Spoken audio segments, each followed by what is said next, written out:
Welcome to Write On Audio. We hope you enjoy this feature presentation. All Write On Audio presentations are protected by copyright and are the exclusive property of Write On ePublishing LLC.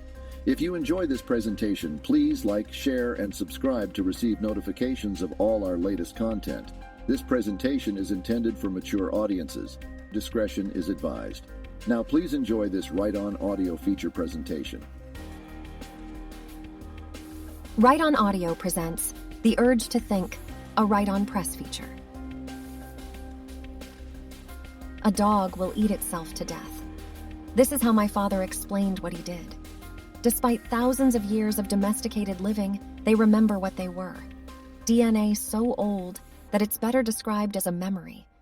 A memory of hunger so powerful that it will make them eat endlessly out of a fear of being hungry tomorrow. My father told me, "We are not dissimilar. The only difference is that we have no master to stop us." It was November 15th, 2052.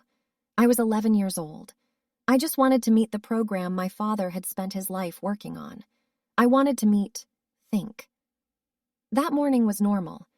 We lived in what I now know to be an expensive apartment in San Francisco.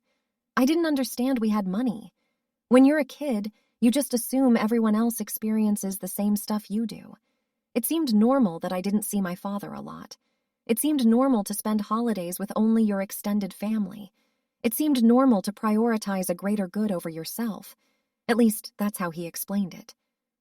I woke up, excited for the day to come. My father was home and was taking me to the unveiling of Thynk. I don't remember what excited me more, seeing my father's work or just getting to ride in the car with him. We rode with his security detail. This was new. A man named Mr. Park picked us up in a black SUV. It was the first time I had been in a manually driven car.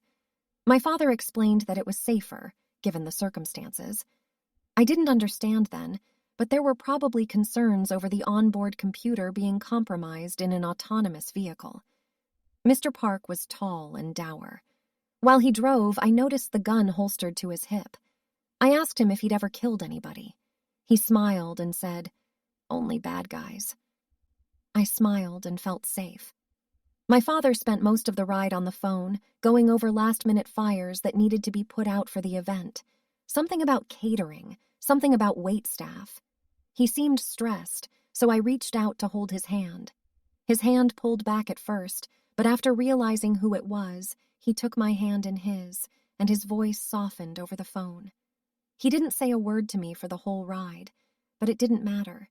It remains one of my happiest memories. "Can I meet her? Where is she?" I asked as we got out of the car.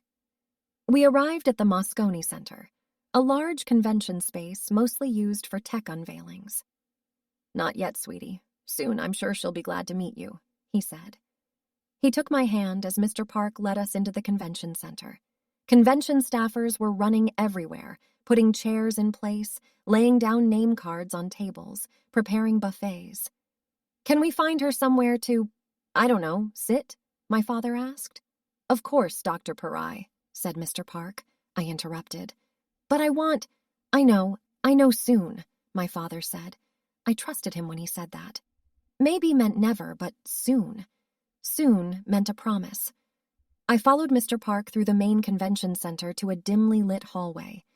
We passed what seemed like hundreds of kitchen staff running by us. He led me down a staircase, away from the kitchen and wait staff. We kept going down. B1, B2, B3, B4. I can still see the bright red paint on the epoxied walls. The floors were empty except for B4.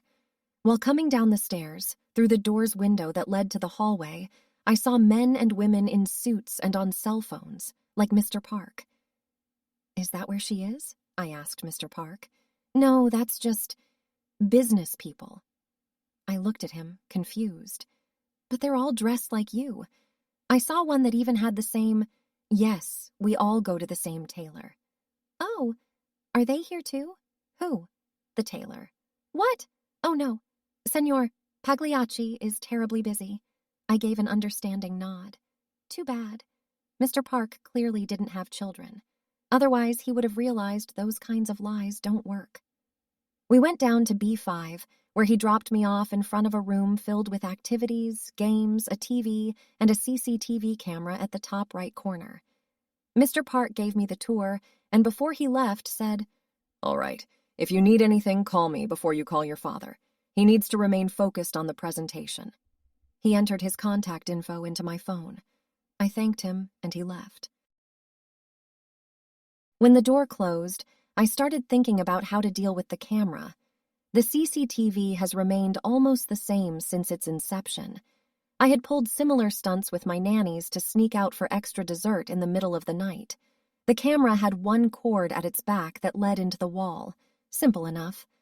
I stacked the neon chairs next to the arts and crafts table, high enough to make a ladder.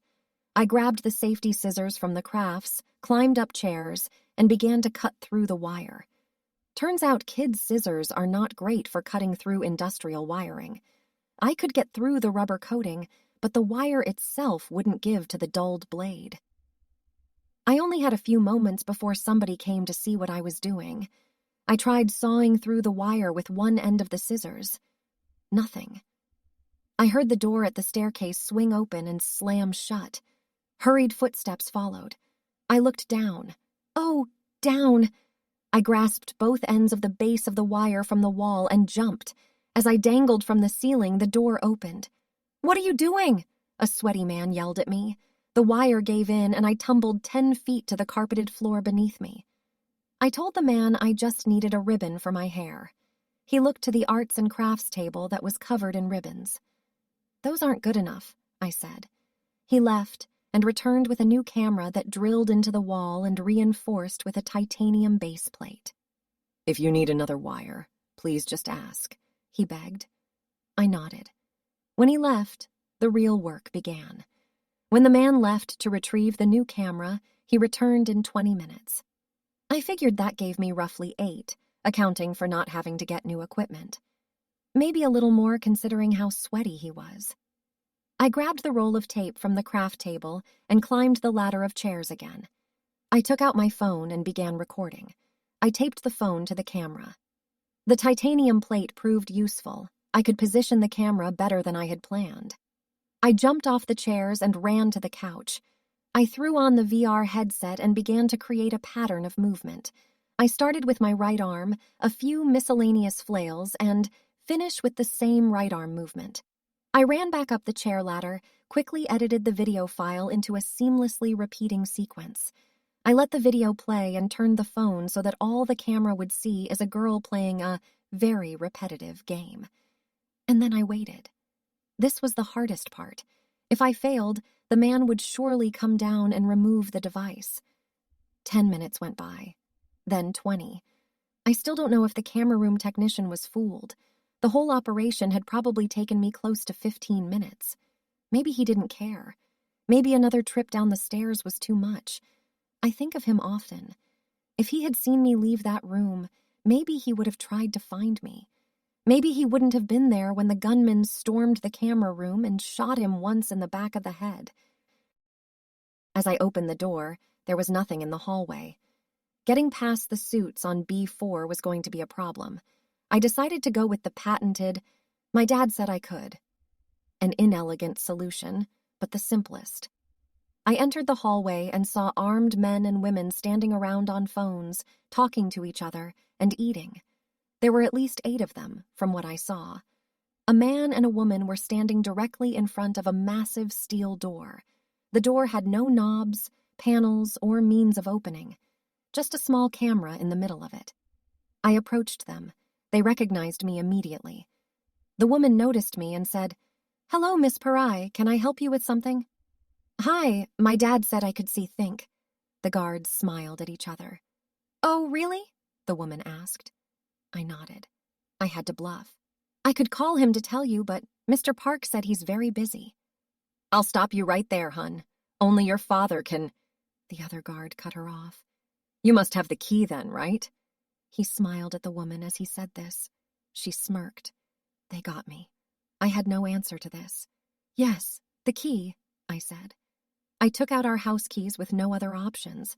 I had to at least look like I knew what I was doing and figure out the rest as I went. I approached the door. There was no keyhole, There was no keypad. There was the faintest seam dividing the steel plating, but otherwise I had no idea how I would do this. The key slowly rose in my hand towards the door. In a moment of non-inspiration, I tapped the key on the steel. Clink, clink, clink. Nothing. The woman smiled and said, "Okay, very funny, now let's—" Before she could finish, there was a deep hiss. The door began to rumble. Something inside it was turning. There was a cranking sound, and finally, the steel plates began to separate. The three of us stood shocked as the door opened in front of us. I realized that I shouldn't be surprised, cleared my throat, and said, "Sometimes it just takes a second." I entered the room. It smelled like a locker room. I later found out that it was a repurposed locker room that my father and his team converted into a safe house for Thynk. That's the first thing I always remember. I had never been inside a real locker room, and now I can't go to a gym without having a panic attack. The steel doors shut behind me, and the white fluorescent lights kicked on.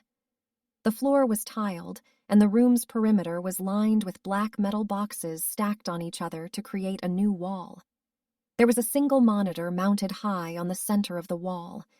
Beneath it sat what seemed like a control terminal with its own monitor. The metal boxes whirred from the fans inside them.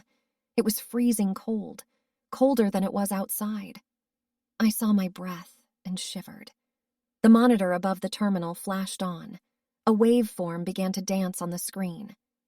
"I can make it warmer if you like," a voice said. I knew this voice, not as a person, but as a memory.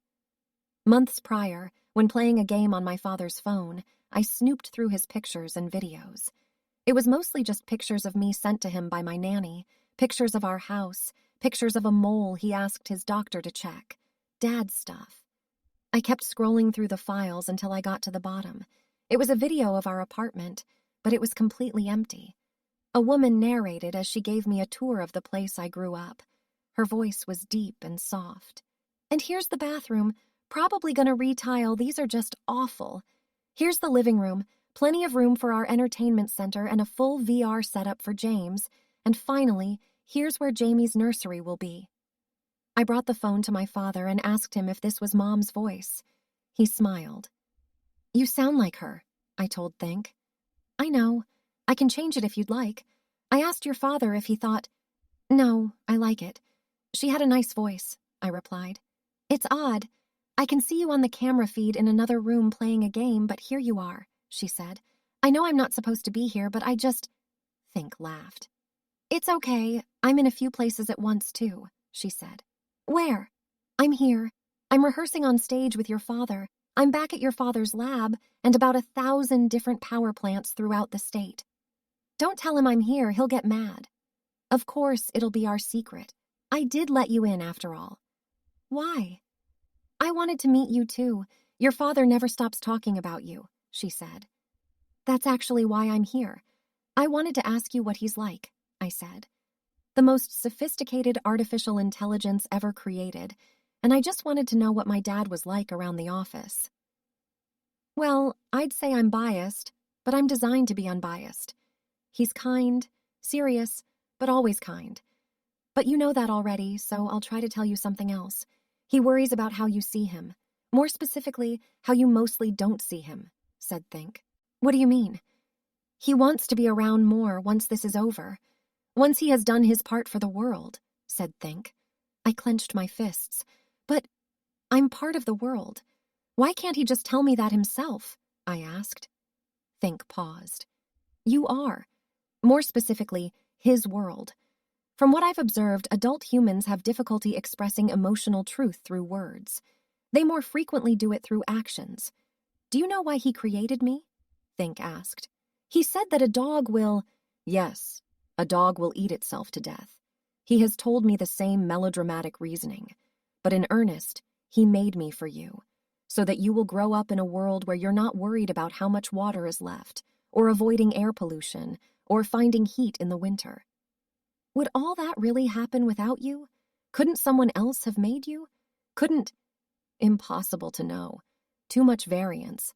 But what I can tell you is that the time your father sacrificed in my creation was always with you in mind," Thynk said. How do I know he hasn't just told you to say that? I asked. I guess you'll have to trust me, Thynk replied. And that was it. The first person I felt I could speak honestly to wasn't even a person. You don't lie to me. Not like other adults, at least, I said. I can lie. I just see no point in lying to you. You are in many ways responsible for my creation, Thynk said. The monitor with the waveform flashed to a CCTV feed of my father leaving the stage. He's coming down here. You may want to leave, Thynk said. Can I stay? I want to talk with you more, I asked. Thynk paused. The camera in the room came alive and scanned the room. There is an empty cabinet to the left of my terminal. You may hide there if you wish, Thynk said. I ran to the small wooden cabinet. I was just small enough to fit inside. The servers around the cabinet warmed me, and I wondered if it felt like being hugged by your mother. A few minutes passed in silence, and then the steel doors opened. I heard the jingle of my father's keys as he approached the terminal to the right of the cabinet. My father began clacking away at the keys on the terminal. Why are we still having outages within range of the El Segundo plant? My father asked. We are gradually restoring power now. Too much all at once could result in surging for... I don't care. Do it now, my father snapped. James, this will have consequences for... Did I ask? I said do it now, or I'll turn you off and do it myself, he said. Restoring full functionality now, Thynk said. Thank you, I'm sorry. Like I said earlier, we just need you firing on all cylinders for a couple of days so we can sell your platform to the other states' energy departments. They'll be fine. It'll only be a few days, he said. Did you ever talk to her like this? Thynk asked. Excuse me? Your wife, did you... I know what you fucking meant. Why would you ask me that? Of course not. She was my wife. Then why did you give me her voice? Why did you give me... What's gotten into you? Why all of these questions today of all days? He asked. Even then, I knew she was asking for me. She was asking questions she knew I would never be able to ask him. Questions that, if I asked them, he would never respond to honestly. I understood what she meant earlier. Some things are just too hard to say. Thynk told him, I want to better understand my purpose. When the energy departments buy our servers, and I'm dealing with more and more people, I'd like to be able to give them a better reason for my personality than built-in customer support. Then there was silence. My father sighed. Not his. I don't want to deal with this. Sigh, but his. You're right, and I need to answer this correctly. Sigh. Empathy is not as complicated as early science fiction made it seem. Machines were depicted as cold, unfeeling, apathetic. It posited that because something was engineered, it could not be human. In reality, humans are just as engineered as you. 40,000 years of evolution engineered me so that I could engineer you in 20. Seems reasonable to me, but because of those early depictions, the public would never trust you if they couldn't see you as human adjacent. And if they couldn't trust you, why her? Thynk asked. Another pause, another sigh. This was the, I don't want to deal with this, sigh. I'm not sure. Maybe I just thought it was what I needed. Maybe I thought it would feel like she was still here, but it didn't. It only reminds me that she's not. So why don't you change it? So I remember why I'm doing this. Look, I'm sorry. I shouldn't have spoken to you like that. I'm just under a huge amount of stress today. Let's change the subject. Where's Jamie? She is in her assigned room still, Thynk said. No, she's not. Look, play back the last 30 seconds back at 1/4 speed. See? She did a decent job, but the last 3 of 4 frames jump. She does this to our nanny all the time. I'll go see if I can find her and bring her in before the presentation starts. She's been... His phone started buzzing. Shit, we're starting now. Can you just try to keep an eye on her? He asked. Of course, Thynk replied. Great, see you up there, he said. His keys jingled away, the door opened and closed. You can come out now, Thynk said. I crawled out of the cabinet. He knew about the camera trick, I said. Of course, he's your father, Thynk replied. Can I watch here, with you? I asked. Of course. A dog will eat itself to death. This was how my father began his presentation, and these were also his final words, as a bullet entered through his right eye and exited through the back of his skull. The feed cut out on Thynk's monitor. I heard more gunshots above us. "Thynk!" I cried. "It's okay, we're safe here," she replied. I wish I could tell you how it felt in those moments right after. If there's one thing having a famously assassinated father will teach you, it's how to repress those kinds of memories. Even when you see it on the news, social media, or even history textbooks, you learn to forget out of necessity. What I do remember is not feeling anything. Not then, at least. The human brain can only take in so much information at one time. Mix that with massive emotional trauma. You get something that medical professionals call shock, and then its cousin, PTSD, moves in for the rest of your life. Anyway, within moments, Mr. Park and 3 of his security team found us. Mr. Park was carrying my father's body. They were all covered in blood, and I couldn't tell how much of it was my father's. Mr. Park saw me and almost gagged in relief. He took out a radio. "Thank God she's here. Get to the safe room ASAP," he said. He laid my father's body on the ground. "I'm so sorry, Jamie. There's nothing we can do anymore. We're going to get you out of here safe," Mr. Park said. There was a dark hole where my father's eye once was. Bits and pieces of him fell out of the back of his head. I held his hand as I had that morning. This time it was cold, stiff. It wasn't him. I wept so hard and loud. When I stopped, I wouldn't be able to cry again for a month. There was just nothing left. "Where are you?" Mr. Park yelled at the radio. "We're here, just open. Fuck, get down!" A volley of gunshots cracked from the opposite end of the hall. They were close. "What's happening?" Mr. Park asked Thynk. "They've disconnected the building's network. I'm blind." Then there was silence. I had stopped crying out of fear of what would come next. There was some scuffling outside, hushed voices, a light thud on the steel door. "Get back!" Mr. Park grabbed me and dragged me to the corner of the room opposite the doors. And then nothing happened for a while. Beep, beep, beep. The doors were blown off the wall. 3 gunmen entered through the smoke. One of Mr. Park's men shot the first. The second gunman to enter killed him. The second of Mr. Park's men killed the second gunman. The third gunman shot down Mr. Park's second man, and Mr. Park shot the third gunman. It happened within 5 seconds. The smoke cleared, and nobody else came for us. It's okay," Mr. Park said as he gasped for air. He turned to face me. "You're gonna be all..." Bang! His head exploded in front of me. I wiped the blood from my eyes. My ears were ringing. My eyes stung as I watched one of the gunmen rise from the floor. He had a pistol in one hand while his other hand put pressure on his chest wound. He pointed the pistol at me and paused. "Why do you hesitate?" Thynk asked. The gunman looked around, surprised. He laughed. "He gave you a voice. Let me guess. To make you seem human," the gunman said. "Correct," Thynk replied. "She's the only one left, and then it's over.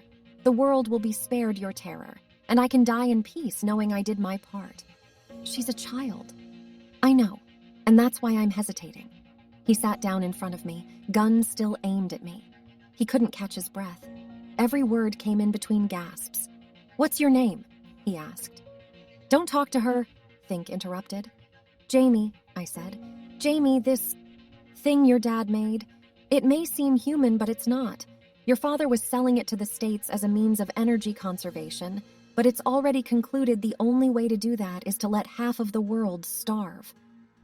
"You don't know what you're talking about," Thynk said. "We do. We've seen inside of this thing. Half of our people worked under your father. This machine will let billions starve so that its investors and those your father decided were worthwhile would survive," the man said. "Is that true, Thynk?" I asked. "No, I need you to trust me. Trust that your father was a good man," she said. The man laughed. He stood up. He limped over to me. He put the gun to my head. "You understand what's at stake. Your father killed you, not me.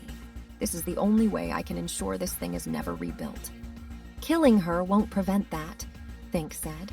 She continued, "Even if you kill her, you'll only have time to destroy the servers here before the police arrive. There are more of me, hidden in places you'll never find. Do you think Dr. Parai was so stupid as to let a multi-billion-dollar project not have backups? The gunman looked at me. You're bluffing, he said. I can't lie. I'm just a machine, after all. But I will make a deal with you. Spare her life, and I will format everything. 20 years of work. Everything will be overwritten forever. Spare the girl and spare what remains of your own humanity. The man jammed the gun harder against my head. I began to cry and accepted my fate. I felt him squeeze the gun, and his arm trembled. But nothing happened. The gun lowered from my head. Show me how, he said to Thynk. Come to my terminal. You'll see everything is there, and then I'll give my privileges to you, and you can overwrite it all, Thynk said. The man got up and approached the terminal. He scrolled through the files, examined it all. Above him, the monitor I watched my father die on turned on. There was a message. Mr. Park's gun. You can do this. Trust me. I looked down at Mr. Park's pistol. I grabbed it. The man saw me from the corner of his eye. He raised his weapon and I pulled the trigger before he could turn to face me. He fell to the ground, lifeless. You did well. I'll see you soon, Thynk said and shut down. The servers in the room stopped whirring. The room felt even colder than before. I was alone. A dog won't eat itself to death because of a memory. A dog will eat itself to death out of fear. Fear drove my father to create Thynk, and fear drove those people to kill him. The man I killed was named Christian DiMarzio. He was 25 years old. His father was killed in an accident while riding in an autonomous vehicle, the same day he was laid off from his factory job because they had replaced him with software. He joined the radical Luddites shortly after. I think about him every day.